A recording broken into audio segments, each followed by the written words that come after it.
dako kay kong kangitay nga naatim kong ginagawin kay ang kanang pagmin na ako nga ako anang is nasingisingang siya sa ganay nga income nga kuan ako diri nakuha.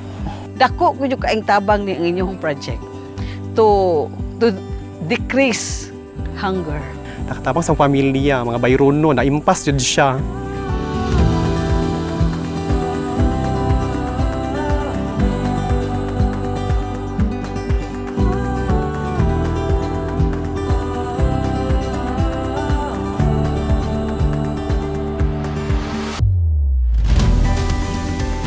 Tungod sa among panagiusap pag tinabangay, nahimo kaming magmalambuon. Gani proud po namo, no? Amo pong gipasigarbo kini nga mo ang association, Tamya Communal Irrigators Association. Kay kini parte mangyapon gud ni kini nga ato ang lawa kay ang tumong tuyo nato ning lawa para magulunta ni sa kanang ugnay taas na to nga huwaw. Mo ni atong hatag nga patubig o suporta nato para sa ato ang mga kabasakan nato in kaso og wala na tay tubig. Labi na gyud sa ato ang mga mag-uuma, no? Ato sa atong makahumayan. Nakahumay pa ka, nakaharvest, napakay sudan, no? Napakay sudan, napakay bugas na pagkaon.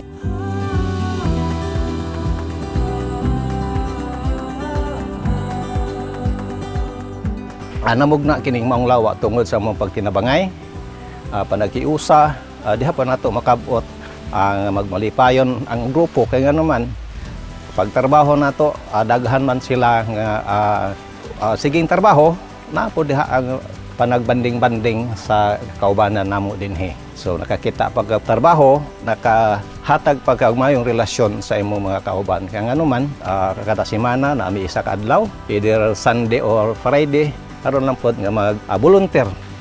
Nahimo na to ni, no, tungod sa tuwang bayanihan.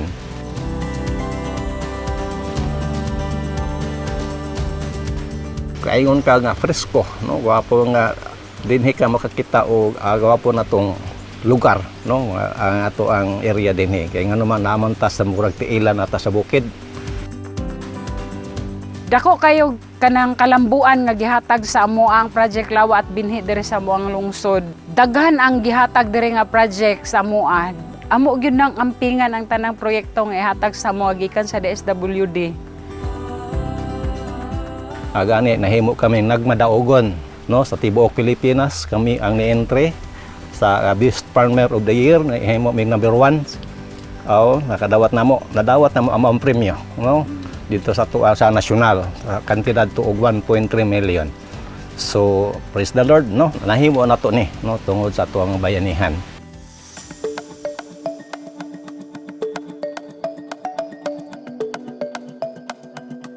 Kani nga asosasyon among gipangalan kini og Kaplasera Katipunan Project Lawa Research Association. Naglangkob niini na kanang LGBT, for peace, napoy senior citizen, napoy kanang igo-igo ra jud, wala gyud miingon nga daghan mi kanang naay panginabuhian kun dili ang naglangkob ini nga igo-igo ra jud mi nga maka panginabuhi gud.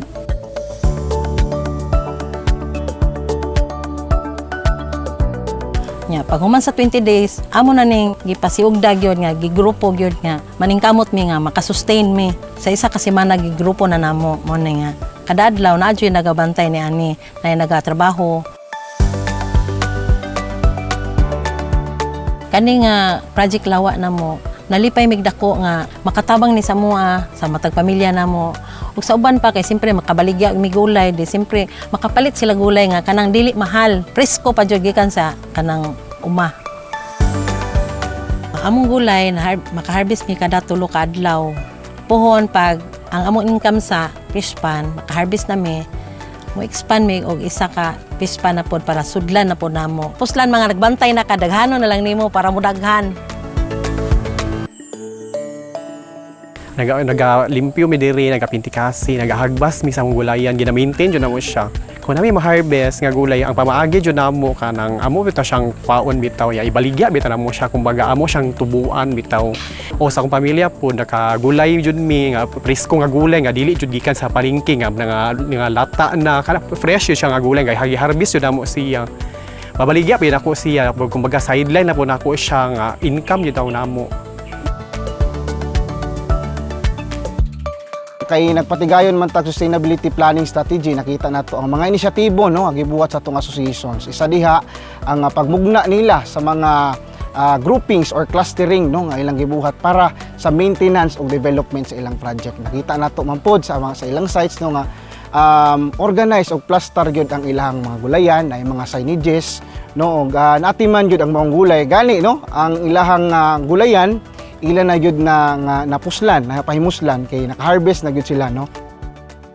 Malingaw mi diri kana makawa sa stress, nakawag problema, murag nakabuo jud mig friendship jud. Murag ana siya nga kuan jud diri, isa siya katabang jud siya sa mental health, healthy premium mental health jud kay ug na-focus bitaw mi sa gulay, mawa mi sa stress, wala mi stress, mga mo na huna lain.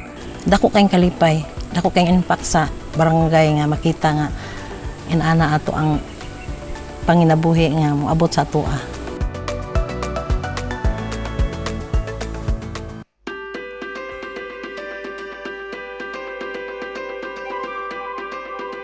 Ang amo ang kooperatiba sa Sarbilco nagsugod adtong 1998, August 27, 1998. Kami tanan mga puro sige mga mag-uuma. Sa wala pa ning project lawa diri sa barangay, ako ada yung panginabuhian kanang weather lang, usahay na usahay wala, usap ko ka PWD dako gyud kayo pog opportunity kanako na naka-enter pod ko diri kay wala gyud siya pinalabi kundi tanan gyud maka-enter niining proyekto sa Project ang Lawa. Nisulod ning project nga lawa diri sa co-op. Duot ini ulan init mi na diri.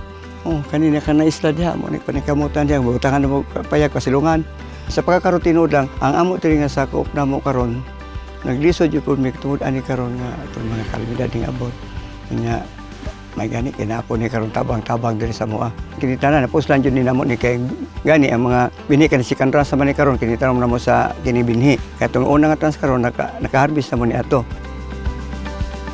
Sa lawa kaysa pa may naka-harvest naka 169 ka kilo among nakuha niya balor to 25,000.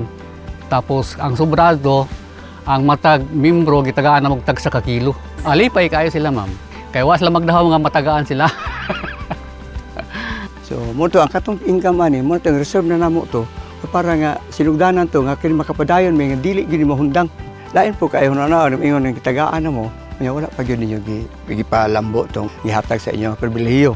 Mismo dili na pud ang kami diri ma'am ang kanang kapahimulos ini daghan po bisan dili beneficiary sa mong palibot karon nalipay po sila kay doon na po ilang makuhaan nga kanang produkto sama-sama gulay ang isda kani kato pag-harvest diri mga dili po beneficiary na kapahimulos suban pampresyo nga parehas po sa kuan kay bus man po ang wala amin nagpalit mga gulay kami taga-coop malipay po mi kay mismo gani sa isda diri na po mi kami nang may nagapahimulos ani isda karon.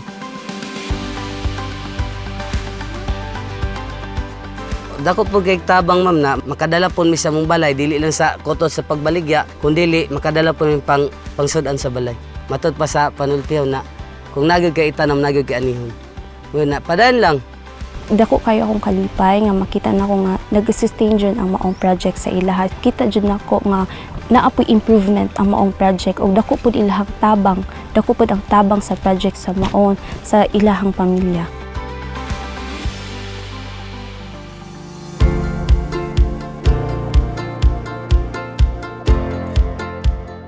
Kini nga mong asosasyon nagsugod tuig 2017. Panginabuhian sa among mga membro basakan gyud palay. Tanong mo murag rice production gyud mi. Ang among membro na mga senior naapoy mga PWD nya naapoy mga di pud kay tigulang na. Sagol-sagol gyud mi. Pag-introduce pa lang, no, kanang exaggerated na ang feelings, no? Exaggerated na ang feelings kay imagine, makadawat mig cash for work, makadawat mig food pack. Dako na kayong tabang. Ang nanggayon manggod, dinhi nga lugar, kuan siya prone sa flood.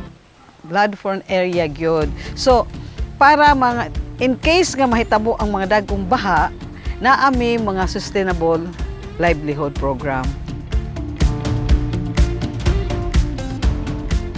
Mao to naka-harvest mi niya. Mga membro pa mamalit. Dili mahadlok ba nga mukaon sa maong gulay kay kabalo mangit sila nga organic siya, wala spray, wala mga bunuhi. Muna nga nakatabang nga sila diri sa duol nga kumpiyansa gyud sila mukaon. Ang among binhi, agsige na mig income, nakaabot na mig 6,000 plus, no? Diha po na mo kuhaan na og naa may mga emergency expenses. So sa atong pagbisita diri sa atoang sa association, makita nato nga naaduna sila yung inclusivity dili lang sa lahi-lahi nga sectors, ilabi na sa atong mga PWD, and also nakita pod nato ang mga good practices nga ginabuhat para sa success sa atoang project. Nami solid waste management, the 4 different kind, no?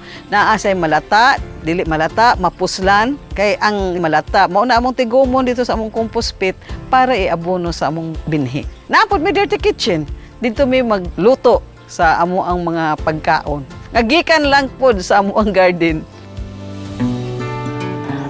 Bako ang kung ang kamitay nga nakaungin ni gulay, isda, sa tantulok ka ano ang project nga. Kung kaluyan sa Ginoo, among panglantaw nga mulambo gini. Uban sa pag-ampo pod ma'am, nya tabang sa kanang sa DSWD uban pang mga ahensya sa gobyerno. Manginaot mi sa DSWD nga padayon sila nga magtrabaho maningkamot para masustain ang kini nga proyekto para pod ni sa ilaha.